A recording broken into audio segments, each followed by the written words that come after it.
Hello বন্ধুরা, আজকে আপনাদের সাথে ডাটা দিয়ে চিংড়ি মাছের একটা রেসিপি শেয়ার করছি। নদীর তাজা চিংড়ি মাছ নিয়েছি এখানে, আর নিয়েছি ডাটাটাকে কুটে এভাবে রেডি করে নিয়েছিলাম। সাথে চিংড়ি মাছটাকেও বেছে এই যে রেডি করে নিয়েছি, ধুয়ে সুন্দর করে রেডি করে নিয়েছি। এবার আমি রান্নায় চলে যাচ্ছি। রান্নার জন্য প্রথমে চুলায় একটি হাঁড়ি বসিয়ে দিয়ে দিচ্ছি পরিমাণ মতো তেল। তেল দেওয়ার পরে তেলটা একটু গরম হয়ে এলে এর মধ্যে আমি দিয়ে দিলাম পেঁয়াজ কুচি। পেঁয়াজ কুচিটা একটু ভালো করে নেড়েচেড়ে ভেজে নিব। পেঁয়াজ কুচিটা একটু ভাজা হয়ে এলে এর মধ্যে আমি চিংড়ি মাছটা দিয়ে দিব। চিংড়ি মাছটা আমি আগে থেকে বেছে কেটে ধুয়ে রেখেছিলাম।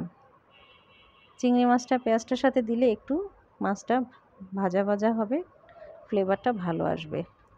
তো দেখুন চিংড়ি মাছটা দিয়ে দিলাম। এরপরে আমি একটু তেলটার মধ্যে পেঁয়াজের সাথে চিংড়ি মাছটা ভেজে নিচ্ছি। কিছুক্ষণ চিংড়ি মাছটা নেড়েচেড়ে ভেজে নেওয়ার পরে এর মধ্যে আমি একে একে অন্যান্য মশলাগুলি অ্যাড করব।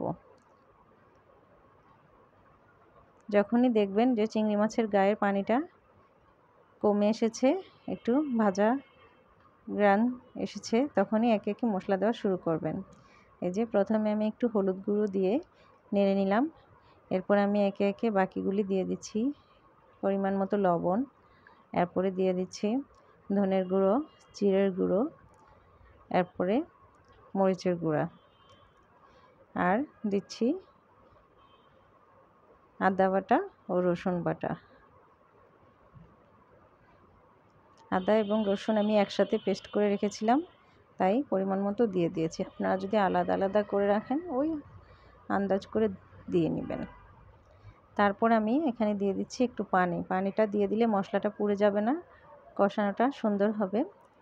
ভালোভাবে কষিয়ে নিয়ে মশলাটাকে এরপর আমি এর মধ্যে সবজিটা অ্যাড করে নেব।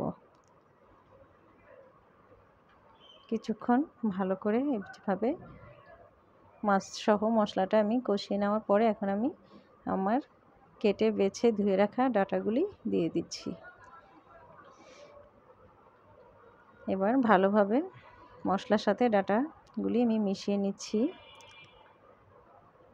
মিশিয়ে অনেকক্ষণ সময় নিয়ে আস্তে আস্তে কষিয়ে নিব। সময় স্বল্পতার কারণে ভিডিওটা আমরা একটু স্পিড বাড়িয়ে সংক্ষেপ করে নিয়েছি।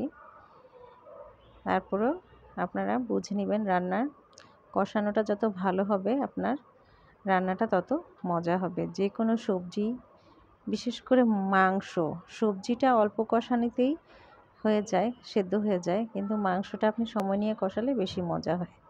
দেখুন আমার এই সবজিটা কষানো হয়ে গেছে, ডাটা সবজিটা চিংড়ি মাছের। এখন আমি এতে পরিমাণ মতো ঝোল দিয়ে দিচ্ছি, পানি দিয়ে দিচ্ছি আর কি, পানি দিয়ে ঝোল করে নিচ্ছি। এখন এটা ডাটাটা সিদ্ধ হওয়ার জন্য আমি আর কিছুক্ষণ ঢেকে অপেক্ষা করব।